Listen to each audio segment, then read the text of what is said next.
The Galactic Union was a coalition of the most advanced species in the galaxy, a body that had overseen countless first contacts. Each new species welcomed into the fold was treated with a carefully crafted ceremony, a show of unity and power that solidified the Union's position as the galactic authority. The Union's leadership, a council of the wisest and most powerful beings from each member species, took pride in their protocols, believing that they had perfected the art of first contact.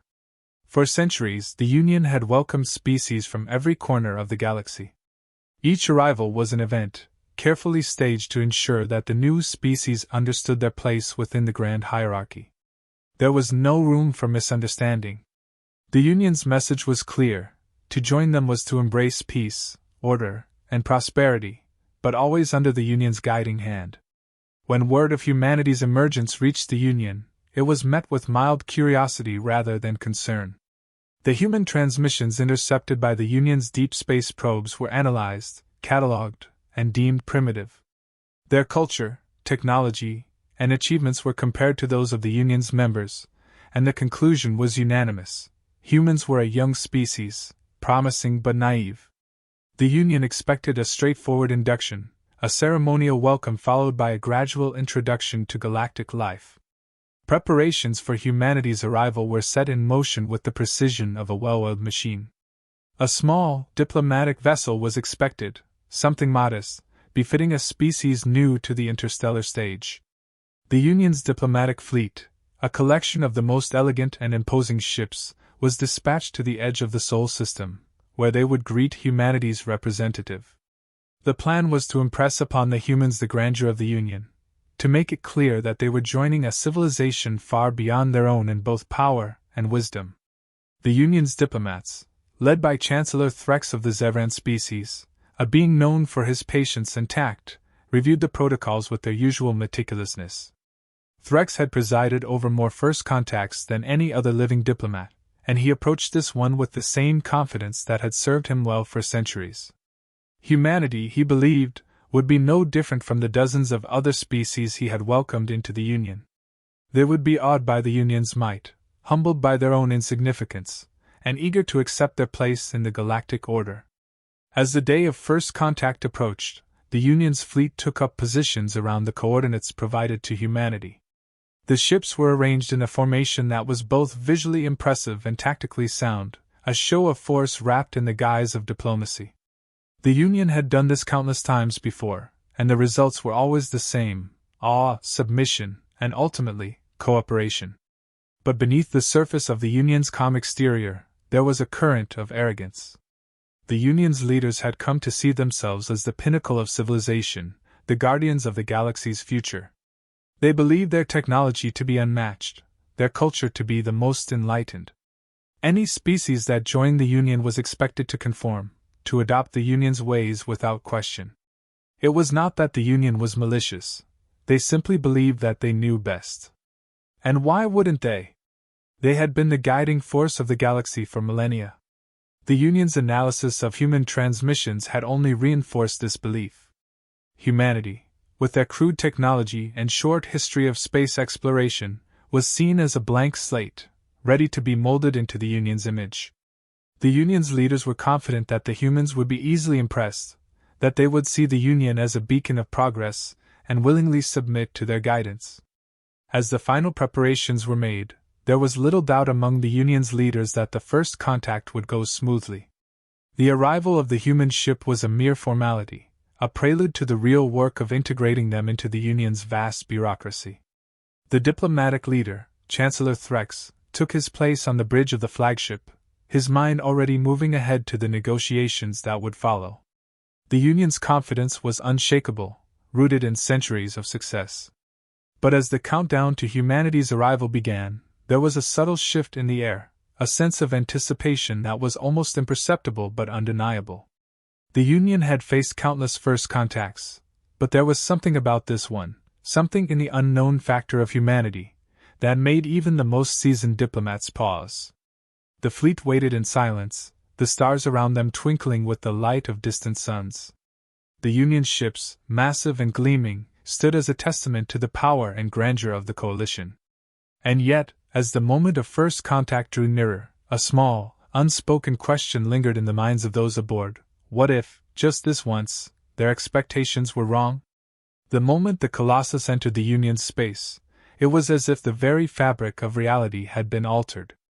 The ship was not just large, it was colossal, dwarfing everything around it.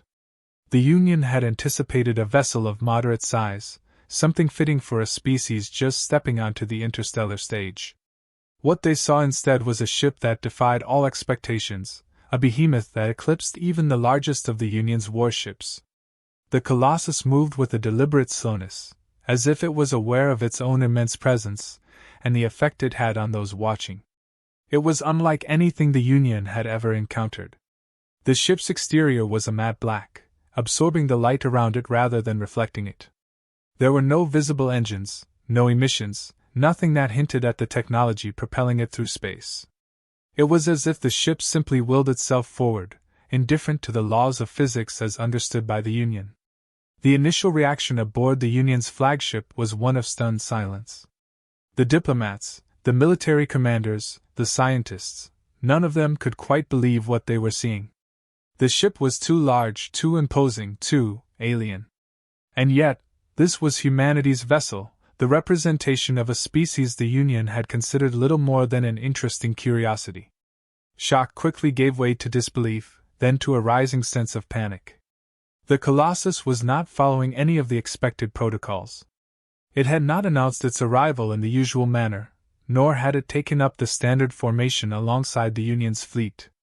Instead, it simply loomed in the void, a silent, ominous presence that seemed to be watching, waiting.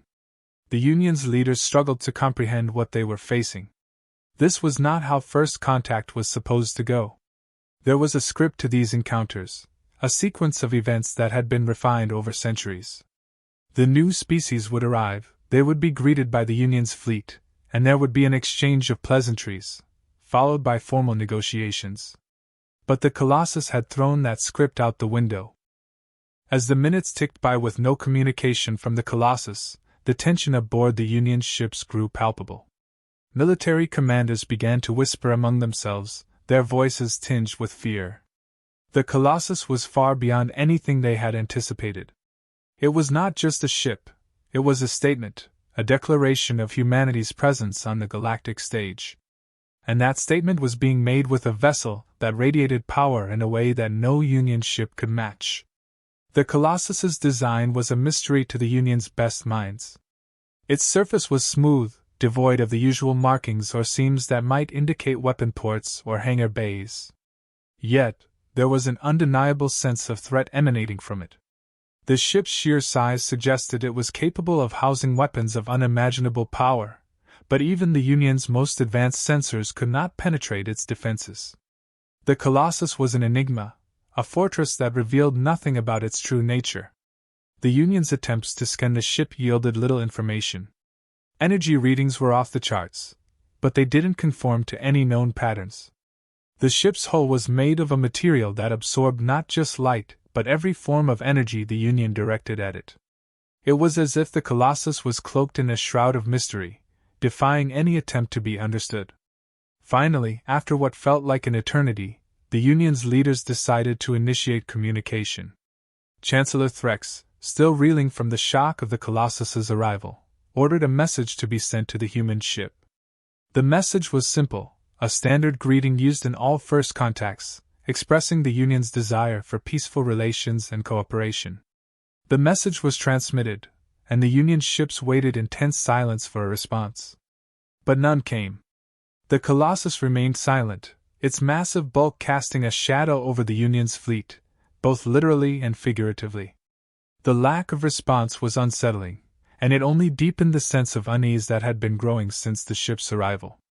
The Union's leaders began to second-guess their earlier assumptions about humanity. This was not the behavior of a species that was eager to join the Union. The Colossus's silence was almost defiant, as if humanity was deliberately withholding its intentions. The possibility that the ship's arrival was not a peaceful gesture but a show of force began to creep into the minds of the Union's commanders. Panic started to spread. The Colossus, with its mysterious technology and impenetrable defenses, was a wild card that the Union was not prepared to deal with. The ship's size alone suggested it could obliterate the Union's fleet if it chose to. The Union had always been the dominant power in the galaxy, but now, for the first time, they were facing a potential threat they did not understand and could not control. The initial silence from the Colossus created an atmosphere of uncertainty that quickly spiraled into a full-blown diplomatic crisis. The Union, accustomed to first contacts proceeding according to their established protocols, found themselves in uncharted territory. The lack of response from the human ship was interpreted not as caution, but as a deliberate act of defiance. The Union's leaders, already unsettled by the sheer size and power of the Colossus, began to see its silence as an ominous sign. The diplomatic channels that had been carefully opened remained unused, and as the minutes turned into hours, the Union's patience wore thin. Chancellor Threx, once the epitome of calm and reason, now felt the pressure of the situation weighing heavily on him. The Union had always prided itself on its ability to manage interstellar relations, but the Colossus was proving to be an enigma that none of their experience had prepared them for. The possibility that humanity was not here to join the Union, but to challenge it, began to take root in the minds of the Union's diplomats and military alike. As the situation grew more tense, the Union's leadership convened in an emergency session to discuss their options. The room was filled with voices raised in heated debate, as the once unified front of the Union began to fracture under the strain. Some argued for patience, believing that humanity's silence could be a result of miscommunication or cultural differences. They urged for more time, for another attempt at peaceful dialogue. But others were less forgiving. To them, the Colossus was a clear and present danger, a threat that could not be ignored. They pointed to the ship's massive size, its mysterious technology, and its refusal to engage in communication as evidence of hostile intent. The Union had faced threats before, but never from a species that arrived so boldly, so brazenly. The calls for a preemptive strike grew louder, driven by fear and a deep-seated belief that the Union could not afford to appear weak. The military commanders, who had initially deferred to the diplomats, now began to assert their influence. They outlined scenarios in which the Colossus could launch an attack, devastating the Union's fleet before they even had a chance to respond.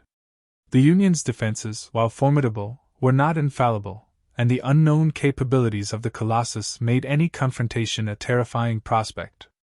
The Union's military began to mobilize, readying their forces for what they increasingly saw as an inevitable conflict. Meanwhile, aboard the Colossus, the human crew watched the unfolding situation with growing concern. Humanity had sent the Colossus as a symbol of strength, but also of peace. The ship's design, though imposing, was intended to convey a message. Humanity had arrived on the galactic stage, and they sought to engage with the Union as equals. However, the crew was well aware of the potential for misunderstandings. The Colossus, with its advanced technology and formidable appearance, could easily be perceived as a threat by those who did not understand its true purpose.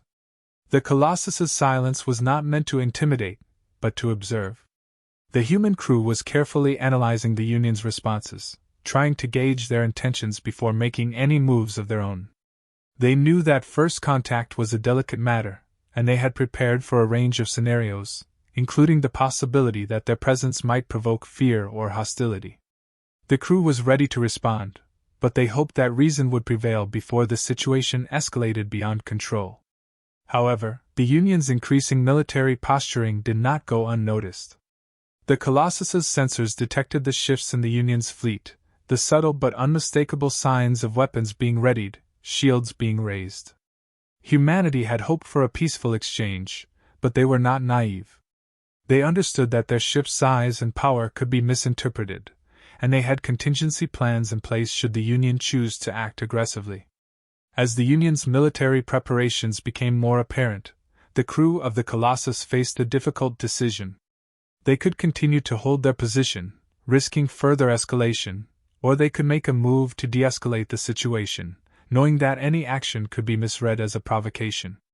The tension aboard the Colossus was palpable, as the crew debated their options in hushed tones, aware that the slightest misstep could lead to disaster.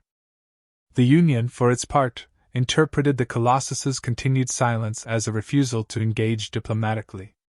To the Union's leaders, it was becoming increasingly clear that humanity was not interested in peaceful integration, but in asserting dominance.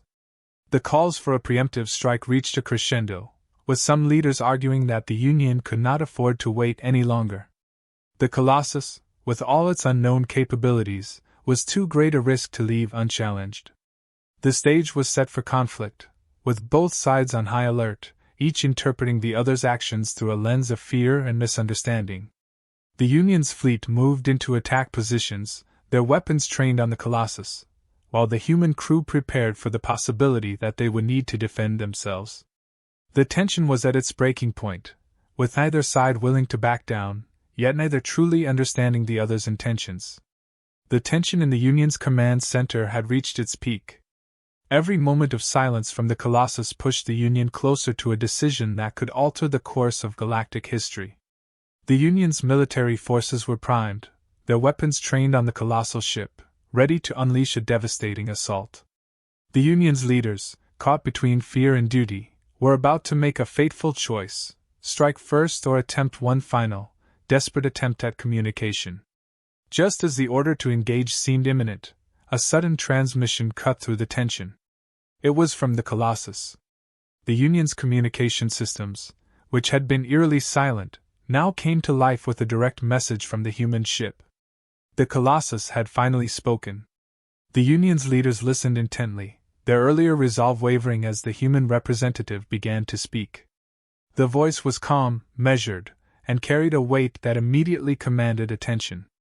The message was clear: the Colossus was not a warship, not a tool of conquest, but something far more profound. It was a symbol, a testament to humanity's resilience, their survival against insurmountable odds. The human representative spoke of Earth, a world that had once teetered on the brink of destruction. Natural disasters, wars, and the relentless march of time had tested humanity in ways that few species could imagine. Yet, despite these challenges, humanity had not only survived but had thrived.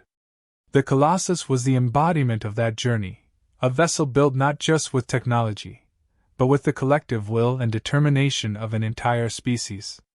The Colossus, the representative explained, was humanity's way of saying that they had arrived on the galactic stage, not as conquerors, but as equals. The ship's imposing size and advanced technology were not meant to intimidate, but to demonstrate the heights that humanity had reached through unity and perseverance. The Colossus was a declaration of humanity's desire for peaceful coexistence, a beacon of hope for all species that had faced, or would face, similar struggles. As the human representative continued, the Union's leaders began to understand the depth of the message being conveyed. This was not a display of arrogance or power for the sake of power. It was a statement of survival, of overcoming adversity, and of the strength that comes from enduring hardship. The Colossus was not just a ship, it was a monument to the indomitable spirit of humanity, a people who had been tested time and again, and who had emerged stronger each time. The Union, initially skeptical and fearful, found their perceptions shifting. The Colossus, once seen as a potential threat, now appeared as a symbol of resilience. The Union's leaders began to recognize their own arrogance, the assumptions they had made about humanity based on limited knowledge and preconceived notions. They had viewed humanity as a lesser species, one that would easily fall in line with the Union's established order. But now, they saw that humanity was something different, something formidable in a way that transcended mere technology or military might. The Colossus represented more than just humanity's survival. It was a symbol of unity. The ship was a product of a global effort, a collaboration between nations and cultures that had once been divided. In the face of existential threats, humanity had come together, setting aside differences to build something greater than themselves. The Colossus was a beacon of hope, a reminder that even in the darkest of times, there was a path forward, a way to overcome and rebuild. This realization began to dissolve the Union's arrogance. The leaders who had once advocated for a preemptive strike now found themselves reconsidering.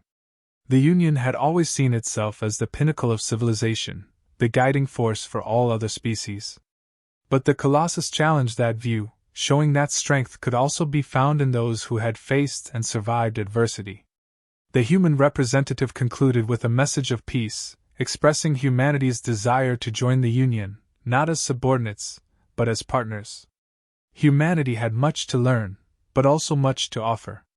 The Colossus, with all its technological marvels, was just the beginning. The true strength of humanity lay in their ability to endure, to adapt, and to unite in the face of challenges. The Union's leaders, now fully aware of the significance of the Colossus, found themselves at a crossroads. They could no longer view humanity as just another species to be integrated into their vast coalition. Humanity had proven itself to be something unique, a force to be respected and valued. The Colossus was a reminder that the galaxy was vast and that strength could take many forms. In that critical moment, the Union chose understanding over conflict. The order to strike was rescinded, and instead, a message was sent back to the Colossus, one of acknowledgement and respect. The Union's leaders extended a hand of friendship, inviting humanity to join them, not as subordinates, but as equals. The first contact, which had teetered on the brink of disaster, had been transformed into the beginning of a new alliance. The Colossus, once a source of fear, had become a symbol of hope. It stood as a testament to the strength that comes from unity, from overcoming adversity, and from the desire for peace. The Union, humbled by the encounter, learned that even in their vast experience, there were still lessons to be learned, still new perspectives to be gained. The moment the Union's leaders decided to extend an olive branch, the tension that had gripped both sides began to dissipate. The Colossus, once viewed with suspicion and fear, was now seen in a new light, a vessel of peace rather than war, a symbol of humanity's resilience and intent to forge alliances, not conflict. The Union, humbled by the revelations from the human representative, understood that their initial assumptions had been flawed. They had mistaken silence for hostility, strength for aggression. But now, with the true purpose of the Colossus revealed, they were ready to move forward with a new understanding. The Union's message of peace was met with a positive response from humanity. Communication channels that had been strained and tense were now open and flowing, filled with the language of diplomacy and mutual respect. The Union formally invited humanity to join them as equals, recognizing the value that humanity could bring to the galactic community. This was not just an offer of membership, it was an acknowledgement of humanity's unique journey and the strength. The formalization of the alliance was a momentous occasion. The Union and humanity came together in a ceremony that was broadcast across the galaxy, a powerful symbol of unity. The Colossus, which had initially inspired fear, now served as the backdrop to this new partnership. Its presence was no longer a threat, but a testament to what could be achieved when diverse species put aside their differences and worked together toward a common goal. Mutual respect quickly blossomed into admiration. The Union's leaders, who had once viewed humanity with condescension, now saw them as equals, worthy of their place among the stars. The humans, for their part, were equally impressed by the vast knowledge and experience the Union had to offer. This was not just an alliance of convenience. It was the beginning of a genuine partnership, built on shared values and a mutual desire for peace and progress. With the alliance in place, both humanity and the Union turned their attention to the future. The possibilities were endless. Together, they could explore the farthest reaches of the galaxy, pooling their resources and knowledge to unlock the mysteries of the universe. The Union's technological prowess, combined with humanity's innovative spirit, promised to usher in a new era of discovery and expansion. But beyond exploration, there was also the shared responsibility of maintaining peace and security across the galaxy. The Colossus, now a symbol of the Alliance, stood as a deterrent to any who might threaten the fragile peace that had been established. The combined forces of the Union and humanity would protect each other, ensuring that no external threat could destabilize the progress they had made. The story of the Colossus and the first contact that could have ended in disaster now served as a powerful reminder of the importance of understanding and cooperation. It highlighted the dangers of prejudice and the power of communication in overcoming fear. The Union and humanity had both learned valuable lessons about themselves and each other. They had discovered that strength did not have to mean dominance, and that true power came from unity, compassion, and the willingness to embrace the unknown. As the alliance grew stronger, so too did the bonds between the different species within the Union. Humanity brought a fresh perspective, challenging old ways of thinking and encouraging innovation. In return, they gained access to the vast resources and knowledge that the Union had accumulated over millennia. The future looked bright, with both sides eager to see what they could achieve together. In the end, the Colossus had fulfilled its purpose not as a weapon, but as a bridge between two civilizations. It stood as a monument to the idea that no matter how different we may appear on the surface, there is always the potential for understanding and cooperation if we are willing to look beyond our fears and prejudices. The story of humanity's first contact with the Union was not just a tale of survival and resilience, it was a testament to the power of unity. The galaxy had been forever changed by the arrival of the Colossus, and with it, the promise of a future where diverse species could live and thrive together in peace.